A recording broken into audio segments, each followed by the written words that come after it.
अल्फाज का वज़न करने के उसकी मशक करें, उसकी प्रैक्टिस करें। तो कैसे करेंगे? मसलन मैं आपको कुछ अल्फाज देता हूँ, यहाँ पे लिख रहा हूँ आपके सामने। मैं लिखता हूँ कि सदा, कातिल, उसके बाद नातमाम और बुज़ुर्ग। 4 अल्फाज आपके सामने मैंने लिखे हैं। सबब और वतद की अगर आपको समझ आ चुकी है तो फिर आपके सामने कोई लफ्ज़ भी आएगा तो उसका वज़न करना आपके लिए मुश्किल नहीं है। सबब में आपने पढ़ा कि पहला लफ्ज़ का पहला हर्फ मुतहर्रिक और दूसरा साकिन हो तो क्या होगा? उसका वज़न होगा 2 के बराबर। ठीक हो गया? यानी आप यहाँ पे मैं बता रहा हूँ कि मुतहर्रिक यानी इसे आप हरकत भी कह सकते हैं, और साकिन, और यहाँ पे आप कह सकते हैं कि जज़्म। यानी लफ्ज़ का पहला हर्फ मुतहर्रिक है और दूसरा क्या है? साकिन है। तो उसका वज़न याद रखें किसके बराबर होगा? 2 के। इसके लिए हमने पढ़ा था सबब खफ़ीफ़ और सकील। तो आप खफ़ीफ़ और सकील को अगर साइड पे कर दें तो सिर्फ याद रख लें सबब, वज़न क्या होगा? हरकत होगी और उसके बाद साकिन हर्फ होगा तो उसका वज़न चला जाएगा 2 पे। दूसरी चीज़ थी वतद मजमू और वतद मफरूक। उसके बारे में आपने पढ़ा था हरकत प्लस साकिन या जज़्म। ठीक हो गया? हरकत ये 1 पे और हरकत प्लस साकिन वही चीज़ आ गई यहाँ पे 2 पे। तो वतद का वज़न सबब का 2 पे आएगा, वतद का 1 2 पे आ जाएगा। तमाम जो शायरी के असूल चलते हैं उर्दू शायरी के वो इसी पे चलेंगे। उर्दू की तकरीबन बहरें जो हैं वो खलील बिन अहमद ने तो थोड़ी सी मुरतब की थी, उसके बाद ये बढ़ते बढ़ते अब 100 से मुतजाविज़ हैं। तो किसी बहर का भी वज़न जो होगा वो इससे बहर नहीं जाएगा। 2 होगा या 1 2 होगा, 1 होगा या 2 होगा, 3 कभी नहीं होता, याद रख लें। ठीक हो गया? सबब होगा या वतद होगा। सबब हरकत होगी और जज़्म। बार बार इसलिए रिपीट कर रहा हूँ कि ताकि यहाँ पे जब मैं आपको समझाने लगूँ तो आपको समझ आ सके। हरकत प्लस साकिन होगा तो वज़न 2 पे होगा, हरकत प्लस साकिन होगा, हरकत 1 पे आ जाएगी, हरकत और साकिन इसी असूल के तहत 2 पे चला जाएगा, वतद। तो जितने भी अल्फाज हैं उनका वज़न या सबब पे होगा या वतद पे होगा। सही हो गया? आप करते हैं सदा तो इसका वज़न 1 2 पे आ गया। ठीक हो गया? कातिल 2 2 पे चला गया, ना तमाम 2 1 2 1 पे चला गया, बुज़ुर्ग 1 2 1 पे चला गया। ठीक हो गया? अब याद रख लें कि इस तरह जब आप करेंगे तो एक मैं समझता हूँ जो नए बिल्कुल नए न्यू कमर जो शायरी से जिनका नौजवानों का ताल्लुक़ होता है, शेर लिखने को नहीं ज़ौक़ होता है, शेर से उनका ताल्लुक़ है, ज़ौक़ सुखन रखते हैं, उनके लिए ये चीज़ें यहाँ पे कहेंगे इसका वज़न 1 2 पे है, इसका 2 2 पे है, इसका क्या आ रहा है। ठीक हो गया? तो बुनियादी चीज़ें जो शेर मैंने बताया है पहले, जो शेर का ज़ौक़ रखते हैं वो तलबा इस चीज़ को अच्छी तरह समझते हैं कि जब आप गज़ल नज़्म पढ़ रहे होते हैं तो उसमें एक काफ़िया होता है, एक रदीफ़ होता है। तो सबसे पहले जब काफ़िए की आपको पहचान आ गई, आपको पता है कि हम आवाज़ अल्फाज होते हैं। मैंने इस पे काफ़िए पे एक लेक्चर भी अपलोड दिया है स्पेशल उसके लिए, चूँकि फ़र्स्ट ईयर सेकंड ईयर के तलबा काफ़ी ज़्यादा तादाद में हैं तो उनको ये समझाने के लिए किया था ताकि लॉकडाउन में वो कुछ पढ़ सकें, कुछ समझ सकें इस चीज़ को। तो जो शेर का ज़ौक़ रखते हैं जो नौजवान, उनके लिए वो काफ़िए को समझते हैं, हम आवाज़ अल्फाज को कहते हैं। सबसे पहले आप वतद और सबब की प्रैक्टिस के लिए हम आवाज़ अल्फाज का वज़न करें। सिंपल मैं बहुत से आसान अल्फाज का यहाँ पे लिखने लगा हूँ जो आप उनका काफ़िया हम आवाज़ अल्फाज हैं आप समझ सकें। जैसे जा सबब है, हरकत है और साकिन, वज़न क्या आया 2 पे, आ ये भी 2 पे आ गया क्योंकि इसका एक लफ्ज़ जो है वो लिखा नहीं गया लेकिन पढ़ा जाता है, आपको याद हो तो मैंने आपको बताया था 2 पे आ गया। खा का वज़न 2 पे, क्योंकि काफ और अलिफ आता है। दो चश्मी है, आपको बताया था कि अमल तख्ती में नहीं आता। जा, आ, खा, ठीक है, पा 2 पे। इसी तरह जा, आ, खा, पा, ला, इसका वज़न भी 2 पे आ गया। अब हम 3 अल्फाज के उसके ढूंढ लेते हैं काफिया, जैसे सदा, खुदा, सबा, सज़ा, जज़ा। 1 2 1 2 1 2 1 2 और 1 2।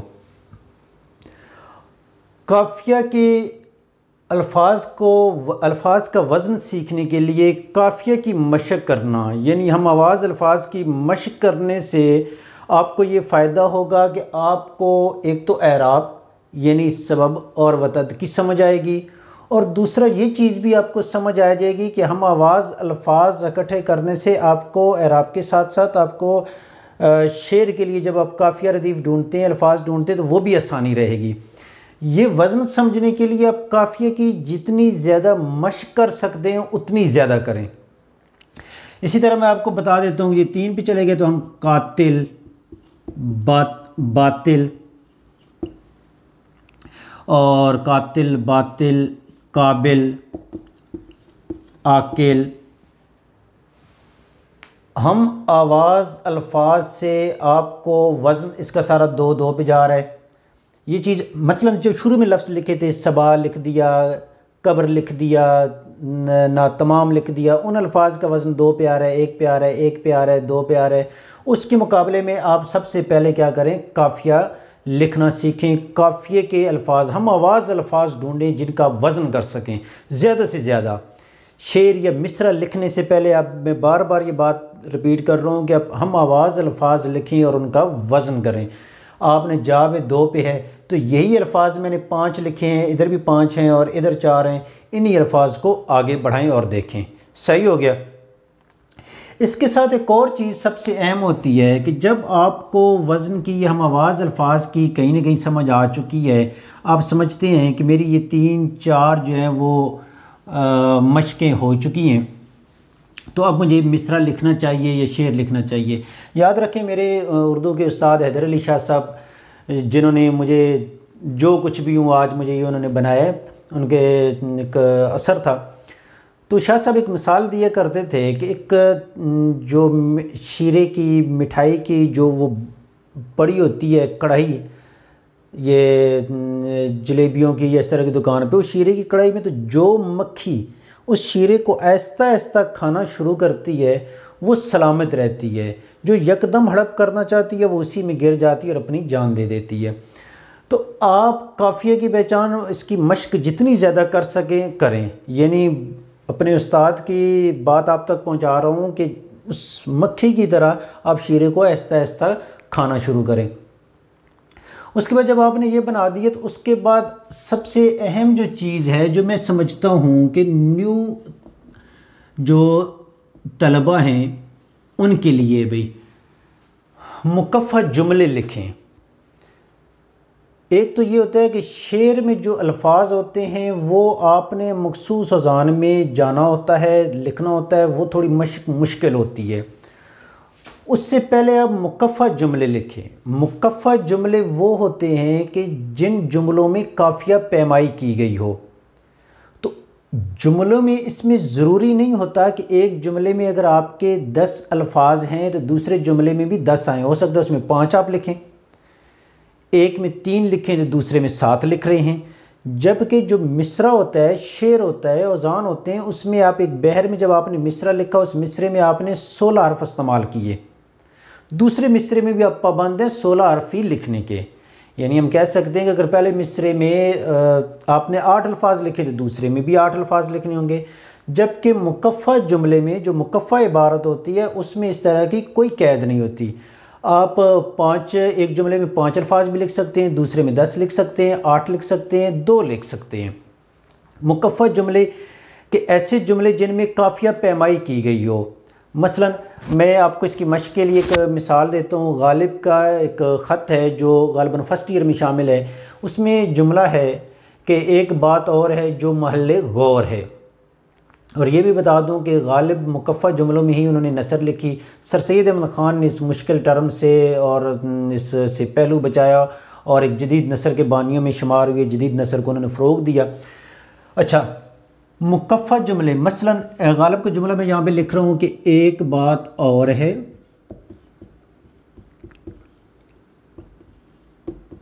जो महल गौर है। अब और है और गौर है, इसमें आप देखें कि एक बात और है जो महल गौर है। आपने इसमें पहले जो गौर है और है, इससे पहले जो अल्फाज आपके पास हैं एक बात और जो महल, ये मिसरे की तरह शेर की तरह एक वज़न में नहीं हैं, यानी इनके रुकन नहीं बन सकते। काफ़िया सीखने के बाद आप मुकफ़ा जुमले लिखें। मैं इसी चीज़ को आगे आपको लेके चलता हूँ। एक बात और है जो महल गौर है, इसी भी जुमला आगे बनाते हैं। मेरे सामने कोहे तूर है। ठीक हो गया, तूर है और है गौर है। मेरे दिल में जज्बात का शोर है। अब आपने एक और चीज़ नोट की होगी कि पहले जुमले में अल्फाज कम हैं, दूसरे में उन अल्फाज की तादाद बढ़ गई है, लेकिन काफ़िया पैमाई दोनों में मौजूद है। तूर है और शोर है। मेरे दिल में जज्बात का शोर है। मेरे सामने कोई तूर को देखा तो आपके दिल में जज्बात उमड़ आए कि यहाँ पे किसी को कलीमी मिली थी, पैगम्बरी मिली थी। तो मेरे दिल में जज्बात का शोर है। तो जुमला इस वजह से कि जो आपके मुकफ़ा जुमले हों, पहले शुरू में आप जब प्रैक्टिस करेंगे तो थोड़ी मुश्किल आएगी, लेकिन वो एक ही मौजू पे फिर आप लिखने के काबिल और अहल हो जाएंगे। मेरे दिल में जज्बात का शोर है जबकि दुनिया किस बात पे मगरूर है। ठीक हो गया। और हकीकत से क्यों मफरूर है। तो आपने देखा और है और गौर है, कोहे तूर आ गया, शोर है, मगरूर है और मफरूर है। ठीक हो गया। तो मुकफ़ा काफ़िया के पहले तो अल्फाज के ना हम आवाज़ अल्फाज तलाश करते चले जाएं, हम आवाज़ अल्फाज तलाश करते चले जाएं। हम आवाज़ अल्फाज तलाश करने से आपको वज़न, सबब और वदत की समझ आएगी। दूसरी चीज़ मुकफ़ा जुमले लिखेंगे। मुकफ़ा जुमले लिखने से आपके शेर लिखने का जो आहंग है आपके अंदर वो उभरेगा। तो उसके लिए मुकफ़ा जुमले लिखने के लिए ज़रूरी है कि सबसे पहले कोई किस्सा, कोई ख़याल अपने एक जहन में बना लें और फिर उससे मुतल्लिक़ हम आवाज़ अल्फाज तलाश करें। उन हम आवाज़ अल्फाज को फिर आप जो है मुकफ़ा जुमलों में लेकर आएँ, मुकफ़ा इबारत में लेके आएँ। मसलन आजकल रमज़ान का महीना चल रहा है तो आप इससे मुतल्लिक़ हम आवाज़ अल्फाज तलाश कर लें, जैसे इबादत, उसके बाद कसरत, नफ़रत, जन्नत। ठीक हो गया।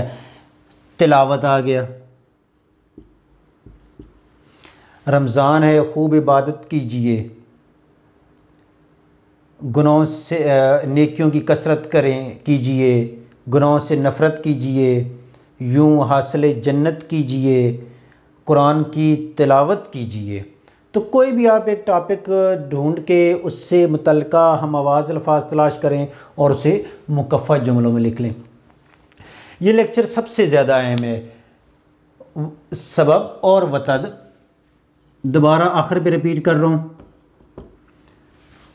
सबब और वतद, हरकत और साकिन को समझें कि इसका वज़न 2 पे होता है। वतद हरकत और साकिन 1 और 2 पे होता है। उसके बाद हम आवाज़ अल्फाज तलाश करें, काफ़िए बनाएं, ज़्यादा से ज़्यादा हम आवाज़ अल्फाज, सदा है तो सदा से मुतल्लिक़ जितने तलाश कर सकते हैं वो करें। और उसके बाद जो चीज़ है वो है मुकफ़ा जुमले, ये लिखें। ठीक हो गया।